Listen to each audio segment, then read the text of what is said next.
रात की घटना पर जेएनयू यूनिवर्सिटी प्रशासन का बयान भी अब सामने आ गया है। प्रशासन ने इन घटनाओं को गंभीर बताया है और विश्वविद्यालय ने कहा है कि सार्वजनिक संपत्ति को नुकसान पहुंचाना और अनुशासनहीनता के खिलाफ सख्त कार्रवाई होगी, क्योंकि इसे किसी भी हाल में परिसर में बर्दाश्त नहीं किया जाएगा। मारपीट की घटना को लेकर जेएनयू प्रशासन ने कहा कि नियमों और बीएनएस के तहत कार्रवाई की जा रही है। सभी से शांति और सहयोग बनाए रखने की अपील की गई है, वरना अनुशासनात्मक कार्रवाई होगी। देखने वाली बात होगी किस तरह की कार्रवाई प्रशासन की ओर से की जाती है इस पूरे मामले को लेकर। विवादों की वजह से चर्चा में रहने वाला दिल्ली का जवाहरलाल नेहरू यूनिवर्सिटी एक बार फिर से हेडलाइंस बन गया है और उसकी बड़ी वजह है कल देर रात दोनों स्टूडेंट्स विंग के बीच में मची झड़प। दरअसल एबीवीपी का ये आरोप है कि कुछ 200 से 300 लेफ्ट विंग के छात्र आते हैं जो वहाँ लाइब्रेरी में बच्चे पढ़ रहे थे, उन्हें धमकाया जाता है, डराया जाता है कि आप इस प्रोटेस्ट में शामिल हो, जिसके बाद जब बच्चे मना कर देते हैं तो उनके साथ हाथापाई की जाती है। कई ऐसे एबीवीपी के छात्र हैं जिन्हें गंभीर चोटें आई हैं, जो स्टूडेंट विंग से नहीं भी हैं उन स्टूडेंट्स को भी कई चोटें आई हैं। वहीं दूसरी तरफ लेफ़्ट का मानना है कि वाइस चांसलर ने जिस तरीके से पॉडकास्ट में एक बयान दिया उसको लेकर ये शांतिपूर्ण तरीके से एंट्री गेट से लेकर वाइस चांसलर के गेट तक शांतिपूर्ण तरीके से मार्च कर रहे थे। ये लाइब्रेरी गए, वहाँ इन्होंने बच्चों से बहुत शांतिपूर्ण तरीके से जो है वो कहा कि आप इस मार्च को ज्वाइन करें, क्योंकि जिस तरीके से इस कैंपस में अब वाइस चांसलर एक संघी विचारधारा को पनपने दे रही हैं, ऐसे में हम चाहते हैं कि आप हमारे साथ आकर खड़े हो। ये लेफ्ट का बयान है। अब इसको लेकर जेएनयू का ऑफिशियल बयान भी सामने आ गया है। जेएनयू की तरफ से कहा गया है कि देर रात लाइब्रेरी में छात्र पढ़ रहे थे, जिसके बाद कुछ लोग आते हैं जो छात्र प्रोटेस्ट में आने से मना कर देते हैं, उन्हें डराया धमकाया जाता है। अब ये मामला काफ़ी ज़्यादा तूल पकड़ता जा रहा है। हालांकि अभी तक किसी ने भी पुलिस कंप्लेंट नहीं कराई है, लेकिन एबीवीपी कह रही है कि इसको लेकर वो पुलिस कंप्लेंट कराएंगी। लेफ्ट भी पुलिस कंप्लेंट कराने की बात कर रहा है। साथ में जिन छात्रों को चोटें आई थी उन्हें सफदरजंग एडमिट कराया गया था, उन्होंने एमएलसी कराया है। तो एक बार फिर से आप कह सकते हैं कि जो चाहे वो संघी विचारधारा वाले बयान को लेकर वाइस चांसलर के खिलाफ प्रदर्शन करना हो, शांतिपूर्ण मार्च करना हो, या दूसरी तरफ जो यूजीसी गाइडलाइंस पर फिलहाल सुप्रीम कोर्ट ने रोक लगाई हो उसको लेकर प्रदर्शन, लगातार ये मामला काफ़ी ज़्यादा जेएनयू में बड़ा होता जा रहा है। और अब आप ये कह सकते हैं कि ये लड़ाई माओवाद वर्सेस ब्राह्मणवाद तक भी आ गई है, क्योंकि एबीवीपी ने आरोप लगाया है कि ब्राह्मणवाद के खिलाफ भी नारेबाजी की गई और बच्चों को ब्राह्मण जानकर उन्हें मारा पीटा गया, उन्हें डराया धमकाया गया। वहीं लेफ्ट का मानना है कि डेरोगेटरी कमेंट, जातिवाद टिप्पणी एबीवीपी की तरफ से भी की गई है। तो ये जो अब लड़ाई है वो कहीं ना कहीं स्टूडेंट्स विंग से हटकर अब माओवाद वर्सेस ब्राह्मणवाद का रूप ले रही है। वीडियो जर्नलिस्ट आकाश के साथ शालिनी झा, लाइव टाइम्स दिल्ली। तो वहीं जेएनयू में आधी रात को हुए खूनी संघर्ष के बाद अब आरोपों की जंग तेज हो गई है। कैंपस में हुई पत्थरबाजी और हिंसा पर एबीवीपी ने लेफ्ट छात्रों पर बेहद गंभीर और सनसनीखेज आरोप लगाए हैं। लेफ्ट के नकाबपोश गुंडों ने देर रात मारपीट की, तो वहीं लेफ्ट छात्रों ने सफाई में और क्या कुछ कहा है, चलिए आपको सुनवाती हैं। कल रात एक बहुत दुर्भाग्यपूर्ण घटना हुई। आप सभी को पता होगा कि कुछ महीनों पहले कैंपस में जो लाइब्रेरी है वहाँ फेशियल रिकॉग्निशन मशीन लगने वाला था, जिसको लेके जेएनयू से प्रोटेस्ट करता है और वहाँ 20 लाख की जो मशीन है उसको तोड़ देता है। उसके बाद जो प्रोक्टर ऑफिस है उन पे 20-20 हज़ार का फाइन लगाता है और उनके 4 जो पदाधिकारी जेएनयू के हैं और पिछला एक जो अध्यक्ष रहा है, ऐसे 5 लोग को 2 सेमेस्टर के लिए रस्टिकेट किया जाता है। उसको लेकर ये लोग पूरे कैंपस में उत्पात मचाते हैं। जो उनकी लड़ाई है, जो सीक्वे मैनुअल की लड़ाई लड़ रहे हैं, ये 2023 की है। 2023 के बाद से इन्होंने वो लड़ाई नहीं लड़ी। जब इस तरह का फाइन इन पे आता है उसके बाद ये लोग अचानक जगते हैं और उसके खिलाफ प्रोटेस्ट करना शुरू करते हैं। पिछले 1 हफ्ते से अधिक समय से ये लोग जो जेएनयू है उसको लॉकडाउन की स्थिति में ले गए हैं। पिछले 7 दिन से ये SLSIS लॉन में प्रोटेस्ट कर रहे हैं और लगातार क्लास को बंद कराने का प्रयास कर रहे हैं। जो जेएनयू का छात्र है इनके भ्रम में नहीं आता, इनके प्रोटेस्ट में पार्टिसिपेट नहीं करता है, तो ये लोग उनके साथ जबरदस्ती करते हैं, उनको जबरदस्ती क्लास बंद करके अपने प्रोटेस्ट में आने के लिए कहते हैं। हमारे किसी भी स्टूडेंट्स के ऊपर, हमारे किसी भी कॉमरेड के ऊपर कोई भी हमला होता है, किसी को भी चोट आती है, उसकी जिम्मेदार दिल्ली पुलिस होगी, ये प्रशासन होगी, जो कि विकास पटेल जैसे जयंत मिश्रा वही आदमी है जो 2020 में भी मास्क लगा के गर्ल्स हॉस्टल में घुस के मारता है। ये लोग अभी तक आउट ऑफ बाउंड्स क्यों नहीं होते? ये लोग अभी तक रेस्ट्रिक्टेड क्यों नहीं होते? क्योंकि वीसी इनको पाल रही है गुंडागर्दी करने के लिए। वीसी इनको पाल रही है कि जब भी हम जायज मांगों के लिए मोबिलाइज करें, मूवमेंट करें, उनकी घूसखोरी को एक्सपोज करें, जो हमने किया कुछ दिन पहले, तब ये गुंडों को भेजती है और हमें मरवाती है, स्टूडेंट्स को डराती है कि अगर तुम आगे निकले, तुमने आंदोलन किया, अपनी मांगे की और संघी विचारधारा के खिलाफ कुछ बोला, तो ये गुंडे हमेशा ये 10 से 15 गुंडे हैं जो पिछले 3-4 साल से गुंडागर्दी पे आमादा हैं, सबको मारते हैं, हर यूजीबीएम में मारपीट करते हैं, हर गैदरिंग में मारपीट करते हैं, डर का माहौल बनाते हैं ताकि कोई भी स्टूडेंट्स पॉलिटिक्स ना कर पाए, कोई भी स्टूडेंट आवाज ना उठा पाए, अपनी बात ना रख पाए। ये कल का पूरा और जो धमकियां हम फिर दोहराते हैं, दिल्ली पुलिस और जेएनयू सिक्योरिटी जो मूक दर्शक बनके कल खड़े थे जब हम पे पत्थर चल रहा था, हमें निकालने के लिए, हमें हॉस्टल से खदेड़ने के लिए ये लोग 50-50 आ जाते हैं और जब वो गुंडे हम पे पत्थर चलाते हैं तो 4 लोग आके खड़े होते हैं कि मैडम हम क्या करें, हमको भी चोट लग रही है। ये जेएनयू सिक्योरिटी हमारी वीसी और दिल्ली पुलिस की जिम्मेदारी होगी अगर हमें कुछ भी होता है। डंडे लेके पथराव करती है। जो छात्र अपने स्टडी रूम्स में पढ़ रहे थे, उन स्कूल्स में सब में ग्राउंड फ्लोर पे रीडिंग रूम है, वो लोग वहाँ लॉक करने के लिए पहुँचते हैं। जो छात्र पूरी रात वहाँ बैठ के पढ़ते हैं, वो लोग उनको मना करते हैं, तो उनको बोलते हैं आपकी पढ़ाई हो गई, आप यहाँ से जाइए, हम इसको लॉक करेंगे। मना करने पर उन छात्रों को मारा जाता है। ये 400 की भीड़ उन एक एक छात्रों को चुन चुन के मारती है। एक मॉब लिंचिंग जैसा माहौल 3 घंटे तक, 12 बजे से 3 बजे तक पूरे कैंपस में एक आतंक का माहौल। लाठी लेके, रॉड लेके आप लहरा लहरा के घूम रहे हैं, लॉक लगा रहे हैं, आप पढ़ने वालों को भगा रहे हैं कि बहुत हो गई पढ़ाई, अब हम लॉक लगाएंगे, आप लोग जाइए। ये आतंक का माहौल इन नक्सली वामपंथी उत्पातियों ने यहाँ पे मचाया है। जिस तरह से नक्सली खत्म हो रहे हैं, वो फड़फड़ा रहे हैं, उनका आखिरी गढ़ में, आखिरी जगहों पे जहाँ पॉकेट्स में वो लोग बचे हुए हैं, वहाँ वो इस तरह फड़फड़ा रहे हैं। जेएनयू में भी वही एक उदाहरण वैसा वो पेश कर रहे हैं, जो एक कैंप उन्होंने बनाया हुआ है SLSIS लॉन में, जो कथित रूप से वो प्रतिकार के लिए, विरोध के लिए बनाया हुआ है, जहाँ से वो लाठी, डंडे, रॉड इकट्ठे करके रखते हैं, जहाँ से उन्होंने पथराव किया। जो पत्थर जहाँ से उन्होंने फेंके, वो इकट्ठे करके उन लोगों ने रखे हुए थे। हम 10 से 12 की संख्या में आम छात्र वहाँ मौजूद होते हैं, अपनी जान बचाने उन 300 की मॉब से, जो नकाबपोश थी, जो हथियारबंद थी, वो मॉब हमारी तरफ आती है। हम अपनी जान बचाने के लिए 2 से 2.5 घंटे बाथरूम में अपने आप को बंद करके रखते हैं। हमारे साथियों को उनका गेट तोड़ के, किसी को फायर सिलेंडर से बेहोश कर दिया जाता है, किसी को गेट तोड़ के बाहर निकाला जाता है और उसको लिंच किया जाता है, जब तक कि ये बोल के वो भागते हैं कि अब मर जाएगा, बहुत हो गया, अब चलते हैं। ये उनके शब्द होते हैं। See, there are more than 20 people who have been, seriously injured. All of them have been gone to get the MLCs. Whatever videos ABVP circulate, there's not a single video where any of the students or office bearers of JNUSU are involved in any sort of violence. Yesterday what happened was clearly ABVP versus the students of JNU. ABVP is that force in this campus who has already been isolated in the election. They are continuously being isolated because they're continuously taking anti-student policies.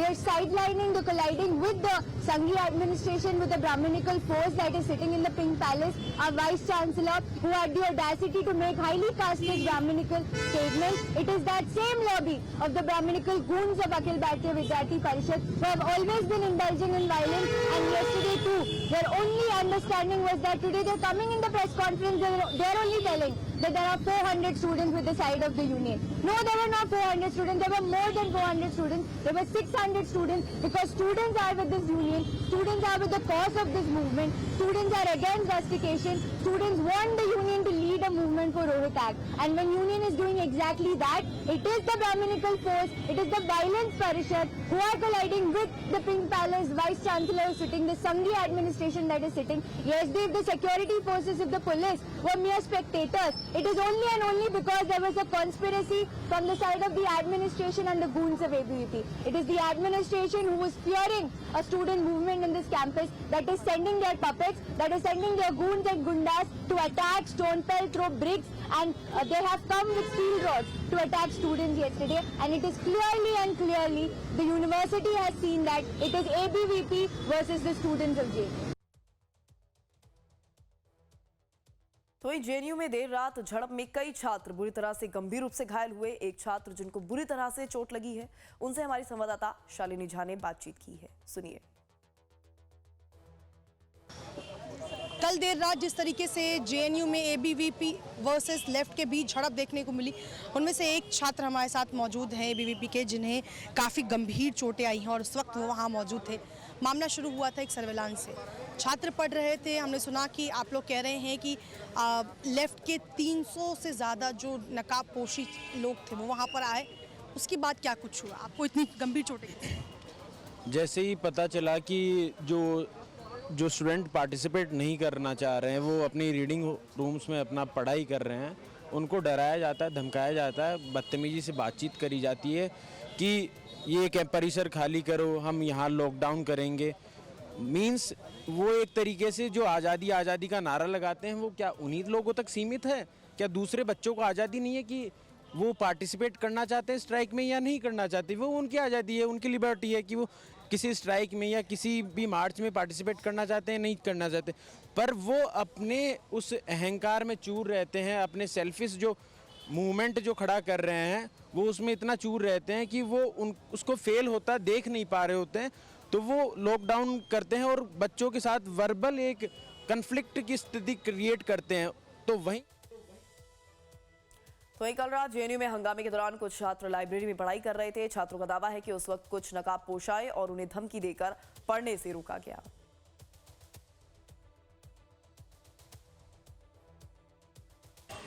कल एक बार फिर से देर रात ABVP और left के छात्रों में JNU में झड़प देखने को मिली और माना जा रहा है कि ब्राह्मणवाद वर्सेस मनुवाद की ये लड़ाई एक बार फिर से सामने आई है। हमारे साथ बातचीत करने के लिए एबीवीपी छात्र जिन्हें काफ़ी चोट आई है इसके दौरान, वो हमारे साथ मौजूद है। क्या कुछ हुआ था? खबर ये आ रही थी कि पहले आप लोग किसी चीज़ का विरोध कर रहे थे, फिर ये ब्राह्मणवाद वर्सेस मनुवाद की लड़ाई कब?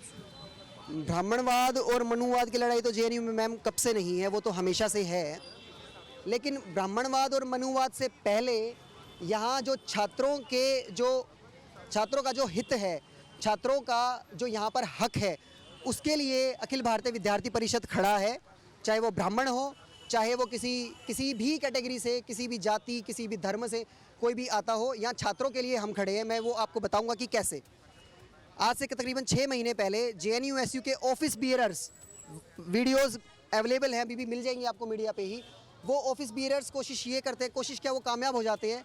वो JNU की सेंट्रल लाइब्रेरी, जो कि जहाँ पे जाके JNU के बच्चे जो है वो UPSC या दूसरे एग्जाम्स के लिए प्रिपरेशन करते हैं, उस सेंट्रल लाइब्रेरी के अंदर जो सर्विलेंस सिस्टम लगाया गया था, जो कि बड़ी रिक्वेस्ट के बाद VC मैम ने वो रिक्वेस्ट एक्सेप्ट करी थी और बोला था कि लो ये सॉल्यूशन जो है, बाहर के बच्चे नॉन JNU जो स्टूडेंट्स हैं बाहर के, वो आकर यहाँ पर ना बैठें, ताकि यहाँ के जो छात्र हैं, चाहे वो लेफ्ट के हों, चाहे वो राइट के हों, चाहे वो नॉन पॉलिटिकल बैकग्राउंड के हों, किसी भी जाति, किसी भी धर्म के हों, उन सबको यहाँ पर JNU में बैठने के लिए जगह मिले। तो वहीं JNU के अध्यक्ष अदिति मिश्रा से लाइव टाइम्स ने बातचीत की है। अदिति मिश्रा ने एबीवीपी पर क्या आरोप लगाए हैं, चलिए आपको सुनवाती हैं। कल देर रात एक बार फिर से JNU में बवाल देखने को मिला ABP वर्सेस लेफ्ट के बीच में। ABVP का ये कहना है कि नकाब पोशी लेफ्ट के कुछ छात्र आए, जिन्होंने लाइब्रेरी में पढ़ रहे छात्रों पर कहीं ना कहीं धमकी दी, हाथापाई की गई, पथराव जैसी स्थिति आई, जिसके बाद यह मामला काफ़ी ज़्यादा गर्माता गया है। अब हमारे साथ JNU की प्रेसिडेंट अदिति मौजूद हैं। अदिति, आपने अभी बताया कि मामला अभी कोई नया नहीं है, वाइस चांसलर के खिलाफ आप लोग शांतिपूर्ण प्रदर्शन कर रहे थे, फिर आखिर ऐसा क्या हुआ कि मामला इतना बढ़ गया कि कई छात्र जो हैं वो गंभीर रूप से घायल हुए, पथराव जैसी स्थिति? आप कैमरा यहाँ ले आइए। इतने पत्थर मारे गए हैं ABVP की तरफ से। ABVP की तरफ से हम पे एक गार्ड उसको हॉस्पिटल ले जाना पड़ा, इस कदर की हिंसा वो करते हैं। और ये दो लेफ्ट वर्सेस ABVP नहीं है, ये ABVP versus students of JNU है, जहाँ हज़ारों की संख्या में स्टूडेंट्स मार्च कर रहे हैं। हर आए दिन हम एक मोबिलाइजेशन कर पा रहे हैं, उसके खिलाफ VC डरती है, अपने गुंडों को एक्टिवेट करती है, और ये हर जगह हो रहा है।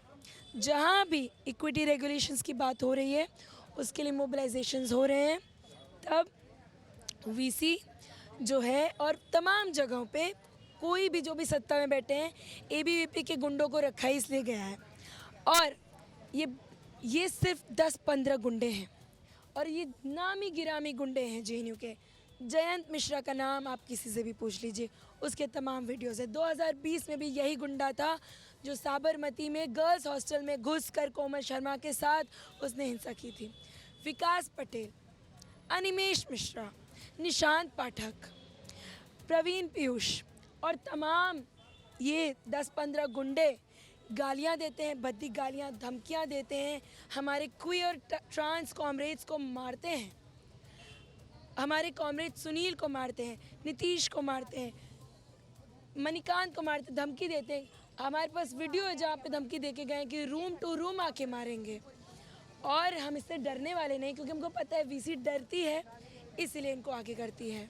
अच्छा, दानिश का भी नाम सामने आया था। एबीवीपी का कहना है कि कई ऐसे लोग थे जो नकाब पोशी थे और अब दानिश को भी उन्होंने कहा है कि वो भी वहाँ पर थे और 60 से 70 का ग्रुप था जो वॉशरूम में लोग बंद हो गए, फायर एक्सटिंग्विशर की मदद ली गई। ये तमाम आरोप आप लोगों पर। हमने किसी को कहीं बंद नहीं किया। पुलिस के डर से अब बदमाश लोग कहीं तो छुपेंगे, पुलिस आती है उनको निकाल कर लेकर जाती है। दानिश जो हमारी जॉइंट सेक्रेटरी हैं, वो चाहे मैं पहले भी मैंने कहा यही कपड़े मैंने पहने हुए थे, दानिश का भी आप मार्च में जो उन्होंने कपड़ा पहना था वो देखिए, गोपिका चाहे सुनील, हम में से किसी ने मास्क नहीं लगाया है, हम में से किसी ने नकाब पोशी नहीं की है। ये जयंत मिश्रा जैसे लोग हैं जो नकाब पोशी करते हैं, ये गुंडे करते हैं, हम नहीं करते। हमने जो भी एक्शन लिया है, हमने सारे काम ऐलान करके किया है, एकदम आगे जाकर धड़ल्ले से किया, क्योंकि हम गलत काम नहीं करते हैं। We believe in the fairness of whatever we do, whatever action we take, it is them. उनको नकाब पोशी की ज़रूरत पड़ती है, वो नकाब पोशी करते हैं। हमारे साथ बातचीत करने के लिए अदिति मौजूद थी। अब क्योंकि बवाल काफ़ी ज़्यादा हो गया था, ऐसे में एबीवीपी ने लेफ़्ट पर आरोप लगाया है और लेफ़्ट एबीवीपी पर आरोप लगा रहा है। वीडियो जर्नलिस्ट आकाश के साथ Shalini Jha, live times Delhi.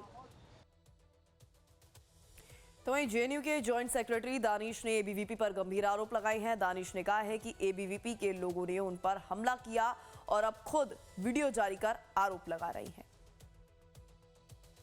JNU में मचे बवाल के बीच हमारे साथ बातचीत करने के लिए जेएनयूसू की जो जॉइंट सेक्रेटरी हैं दानिश, वो हमारे साथ मौजूद हैं। दानिश, आरोप लग रहा है आप लोगों पर कि गंभीर चोटें आई हैं स्टूडेंट्स को, बहुत पीसफुली वो लोग वहाँ पर पढ़ाई कर रहे थे और 200-300 लोगों का झुंड वहाँ जाता है, मारपीट की जाती है। माओवाद वर्सेस ब्राह्मणवाद, क्या ये भी नैरेटिव चल रहा है अब जेएनयू में?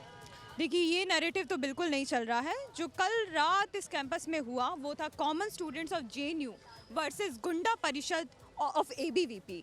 ये पूरा मामला था कल रात का। और जो आपने बोला कि स्टूडेंट्स पढ़ रहे थे पीसफुली, हमने पहले तो मैं बताना चाहूँगी कि वीसी गेट तक हम मार्च लेके गए, क्योंकि जो उन्होंने अपने रीसेंट पॉडकास्ट में बहुत ही जातिवादी मानसिकता का प्रदर्शन किया है, जिस तरह के कमेंट्स आप लोगों ने भी सुने होंगे, तमाम देश के और लोगों को भी सुनना की ज़रूरत है कि जेएनयू की वीसी किस मानसिकता से आ रही हैं। पहले तो साफ तौर पर कहती हैं कि मेरी विचारधारा मेरी शिक्षा संघ से आती है, उसके बाद वो कहती हैं कि इस देश में दलित परमानेंट विक्टिम उठ के नशे में चूर हैं और यूजीसी इक्विटी गाइडलाइंस की तो कोई ज़रूरत ही नहीं है। पहली बात कि इस देश में हम देख रहे हैं कि तमाम रोहित वेमुला जैसे, पायल तड़वी जैसे, दर्शन सोलंकी जैसे कितने ही ऐसे केसेस हैं जहां पे दलित स्टूडेंट्स को अपनी जानें गंवानी पड़ी और उसके लिए एडमिनिस्ट्रेशन के पास कोई ऐसी बॉडी नहीं थी जो उस चीज़ को प्रिवेंट कर सके, उन लोगों को न्याय दे सके। और जब उस यूजीसी इक्विटी गाइडलाइंस को इस देश में लाया गया तमाम संघर्षों के बाद, उसके बाद सुप्रीम कोर्ट इस पर स्टे लगा देता है और तमाम देश भर में उसके बाद से आप देखें कि एक आंदोलन चल रहा है उसको लेकर। और उस दौर में ये वीसी, हमारी जेएनयू की वाइस चांसलर जाके बोलती हैं कि इनकी ज़रूरत नहीं है। सवाल मेरा आदित्य कि क्या आप लोगों की तरफ से भी कुछ बच्चे या आप लोगों के संग से कुछ घायल हुए हैं? क्योंकि उन्होंने एमएलसी दिखाई है, वो कह रहे हैं कि अब इसको लेकर वो पुलिस कंप्लेंट भी करेंगे। देखिए, पुलिस कंप्लेंट तो हमारी तरफ से भी जाएगी, क्योंकि हमारे भी कम साथियों को चोट नहीं लगी है।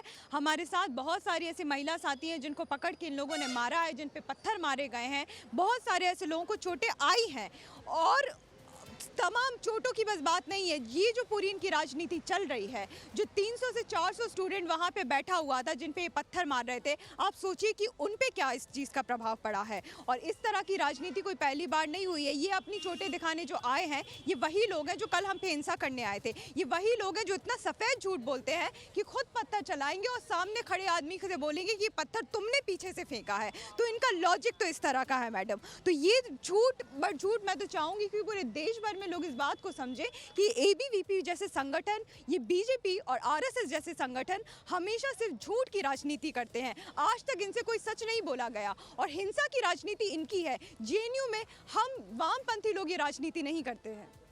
तो कैमरा पर्सन आकाश के साथ शालिनी झा, लाइव टाइम्स दिल्ली।